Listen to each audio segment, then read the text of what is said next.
Sumiyuki wants to quit filming the show because she is being bullied at her school. She didn't expect such a reaction from people, she doesn't like having so many eyes on her. The yellow-haired girl cheers her up and says that she gets bullied at the studio too.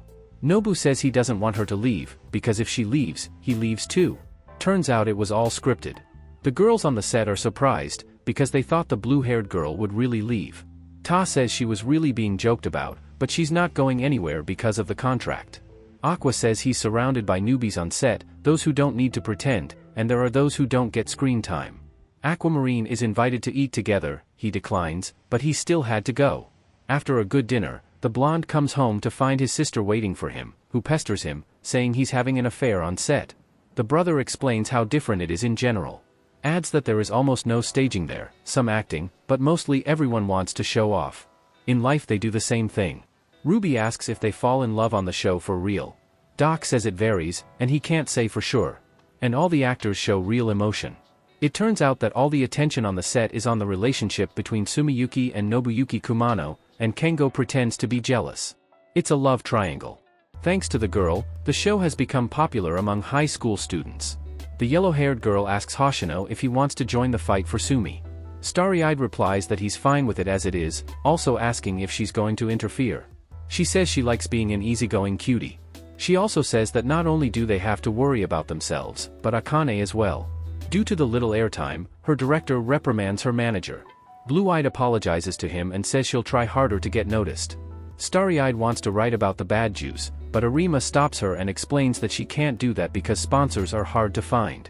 Kano wonders if she surfs egos, as the red-haired girl says 9 out of 10 idols read information about themselves after their performances. In the internet age, content and fans are connected, and in show business, they are that content. That being said, this abyss can swallow them up.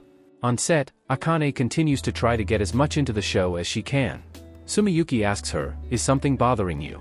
She says that she wants to stand out and be remembered by the audience, but the blue-haired girl tells her not to hold back because she doesn't want to lose. Akane tries to stand out somehow and accidentally scratches Yuki. She didn't mean it, so she apologizes to her.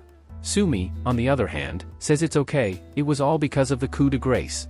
The black-eyed girl asks if the blue-eyed girl hates her, and she says she doesn't. Both girls admire each other.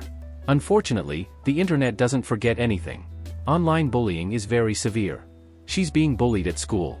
Her manager asks her not to write anything yet. Until the series ends, no one will forget what happened, and until the end of Akane's career will be haunted by criticism. The girl is supported by her friends, but the worst thoughts have taken over her mind. She tries to take a leap as suddenly Aqua manages to come to her rescue. It turns out he managed to come up in time because of the yellow-haired girl who called him. In the office, Kano explains that she's had similar bullying and the thoughts aren't pleasant either, and for someone learning for the first time it's a huge stressor. Miyako adds that such shows are popular and about 50 people have died because of them. Some countries provide for psychologists. Suddenly the blonde gets a phone call. It turns out that the Aqua has gotten to the police. At the station, Akane cried in front of her mother. A little later, her friends who were worried about her come over. Blue-eyed says that the blue-haired girl can leave the show now, for the crew is responsible for underage actors. They will not interfere. But On decides what stays.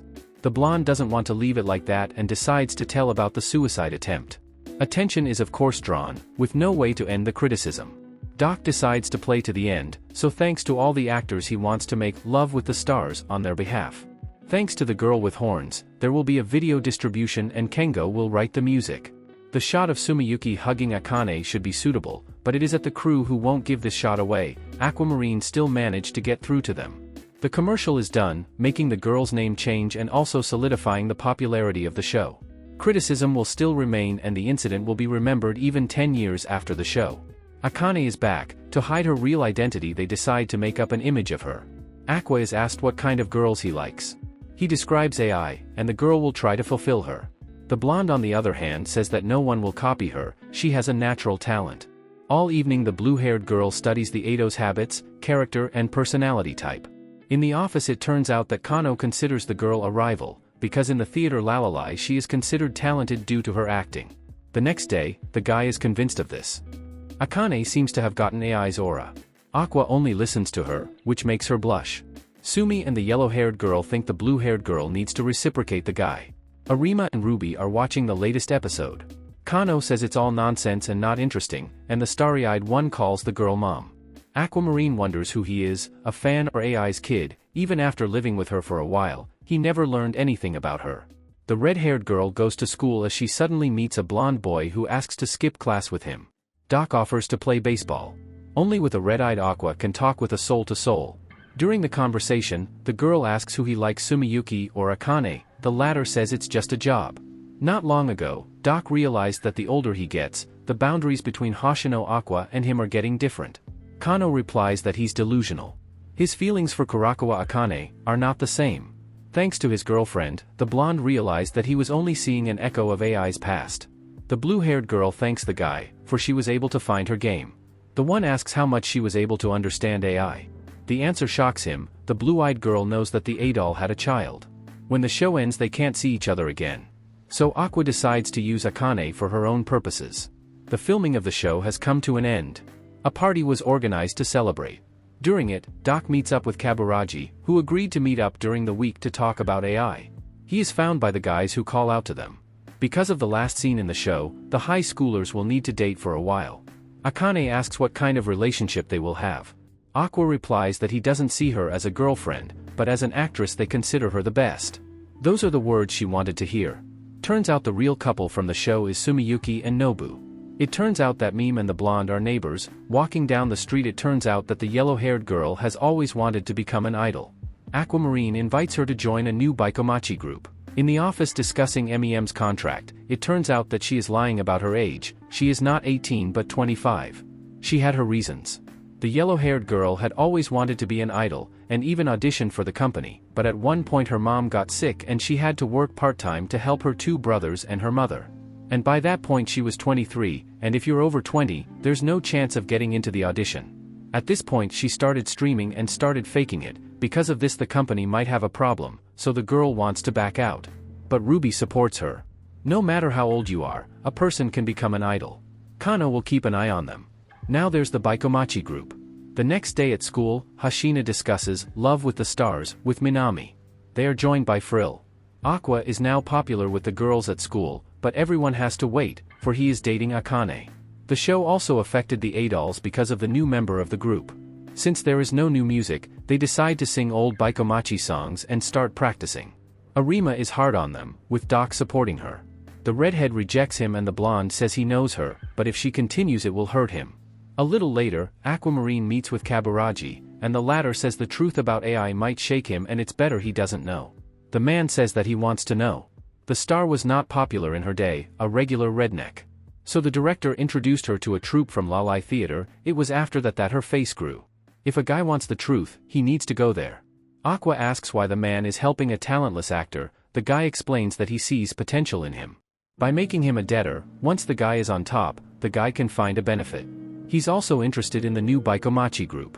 It turns out that the producer is holding an idol festival. The group decides to go there. The big question is, who will be the leader? Memcho and Ruby want to settle it at karaoke. Arima says that they'd better decide for themselves, because she's not qualified for such a role, she can't sing, and her track record isn't very good. During karaoke the girls couldn't make up their minds. Because of which they decide to sing some song to relax. Kano has many songs. After listening to one of them, they decide that the red-haired one is too hard on herself. Memcho and Ruby decide that Red-Eyed should be their leader, but she doesn't like it. This all came about because of the videos of her songs. She explains that after one of the tracks, everyone thought she would make a good singer, but it was a disappointment. The twosome praises their friend, but she reiterates that she doesn't want to become a leader. So the girls decide to show how they sing. Arima saw that they really don't sing very well and the best solution would still be for her to become captain. But the red-haired one always says the wrong thing. Now it's time to make the final push. To become more resilient, a peony will help them do that. A famous personality approaches the girl and asks if she regrets becoming an idol. She replies that she doesn't, but she's not suited for something like that. There's a lot they don't know about her. Turns out Peony understands her. She's even a fan. At the training session, the girls give their best. Turns out Aqua was in shape, and Peony's resting at the same time. For whatever Doc says to Arima, she won't listen, but she will listen to him. The debut is tomorrow. Ruby can't sleep at night and is discussing with Kano about tomorrow's performance. The fake girl doesn't understand the starry-eyed girl's enthusiasm. In a veiled way, Hoshino talks about her past life, saying that when the Adals appeared in her life, the world turned upside down. She is also trying for her first love, who said that when she becomes an idol, she will go to her concert. She's trying for him. She fell asleep. The red-haired girl is happy for her friend and that she has someone to try for. She doesn't have someone like that. Going downstairs, the red-eyed girl recognizes the identity of the man under the mask. Here we are with our group. Everyone got a good night's sleep except Arima. She wants to go to the dressing room, but they can only go there before the performance, so they need to go to the locker room. Ruby is very nervous in the evening, and she asks Kano if she's nervous. The redhead replies that she isn't, but the blonde can feel it in her hands. It turns out that the actress is worried because of her two partners. If she were alone, she wouldn't be afraid to fail. Ta doesn't want them to know the pain of failure. Ruby replies that failure is nothing to them and leads the girl to change her clothes. It's almost time to go on stage. All the people gather to see the new Baikomachi band perform. Here they are on stage. Everyone in the audience has sticks that symbolize who they came here to watch. Red is Ruby, yellow is Memcho, white is Kano. The show is going well. Those who used to come to see Baikomachi perform under AI see her in blonde. Arimi says that Starry-Eyed has a great future. After the show she will have a lot of fans, but she thinks that there is no place for her here. Suddenly Aqua shows up with 3 sticks at once. Red-haired decides that as long as the idol will make it so that for the doc, she will be the favorite star. The performance is over and everyone goes home. In the car, Red-Eyed asks Starry-Eyed how he liked their performance. He replies that for the first time is not bad. The evaluation is small, because they have much better concerts waiting for them.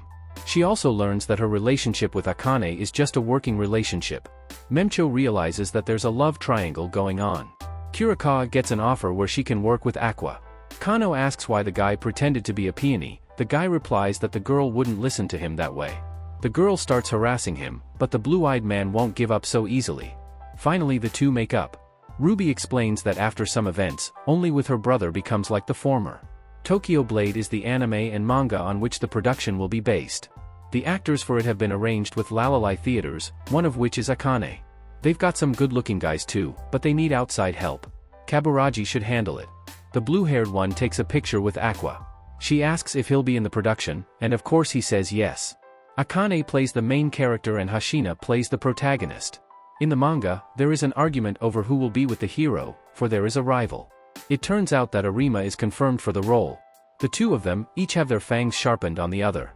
It turns out that Kurikawa has known her for a long time, and that the red-haired girl has taken many roles.